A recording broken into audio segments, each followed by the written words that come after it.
Hello mga kabady, mga ka-soul, pasensya na. Ako'y puno ng pawis, napaso ako kanina, ayan, namumula oh. Nalaglagan ako habang naglalaga ng saging at yung kaldero ni Paring Jazz, marupok ng Paring Sol, marupok na yung handle. So, ayan, pula oh. Anyway, si Paring Bob kanina, saka si Paring Sol, malungkot. Sabi ko, ano lungkot nyo? Tatatlo tayo dito, nag-uusap para masaya. May sinasabi si paring Spans, Bob. Hayaan natin siya na magkwento. Paring Spans, ano sinasabi mo? Mahal mo pa talaga hanggang Mahal ko ngayon? pa yung minis ko. Kahit na binato ko ng kutilo. Sumusok mo sa akin, mahal ko pa rin. Binato ka ng kutsilyo? Bakit ka naman binato ng kutsilyo? Mainit ang ulo, binato ko. Inispin ka? Oo, inispin ako. Parang ninja. Tusok pa dito. Tusok? Oo. Si paring Sol, iba yan pare. Ako, nagugulat ako pare every night. Kasi magkahiwalay kaming kwarto, di ba? Nagugulat ako, sumisigaw. Di bigla ako mapapatayo, pare. Di ba pare? Pare.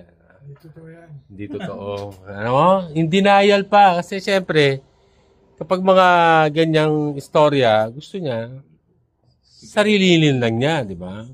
Pero sumisigaw, pare. Humiiyak, humahagulgol. Iba. Malaki ka talaga. Silisigaw mo pangalan. Si Micah.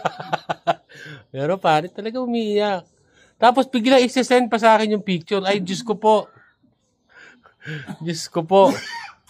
Hindi ko lang pwedeng ipakita sa ating mga madlang ka-vlogger. Kasi, yung pala yun, pare. Yung pala yung iniiyak mo at yung hinahagulgol. Anyway, again, mga ka-vlog, mga kabady, mga ka-soul. Ito, napasaw ako. Ito, tip. Tip number 1 lang. Dagdag ka alaman.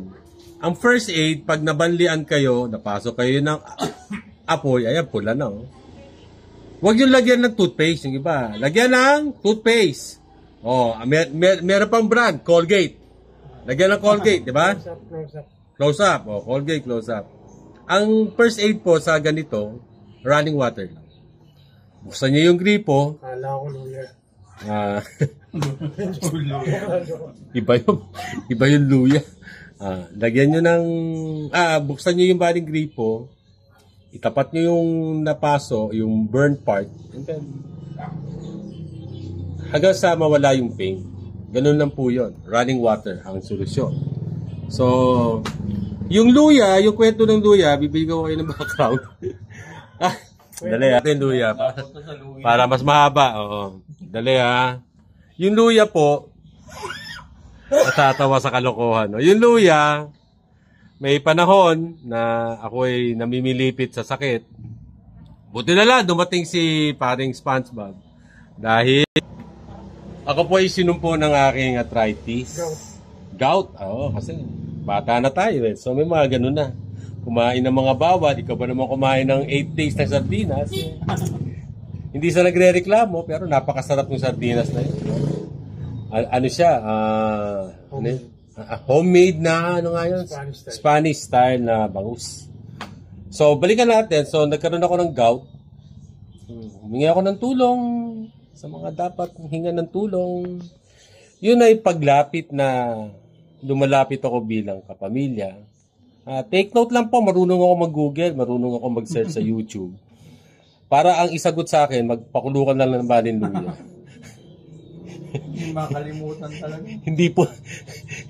Hindi po yun yung akin nilapit. Ako yung lumalapit. And anyway, mahal na mahal ko po yung mga yun kung sino man sila.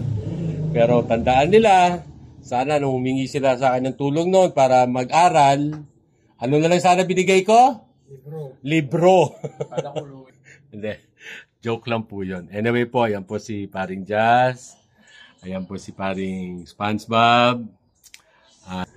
May mga nadagdag na namang kaalaman sa ating kabuhay-buhayan ngayon. Tandaan, running water, pag napaso, pag nabanlian, at pag may gout, magpakalunan luya.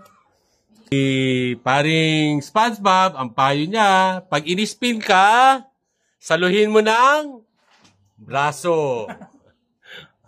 Okay. So, yun lang muna mga ka-vlog. Okay, so paalam muna. See you later. Not soon, but later. Bye!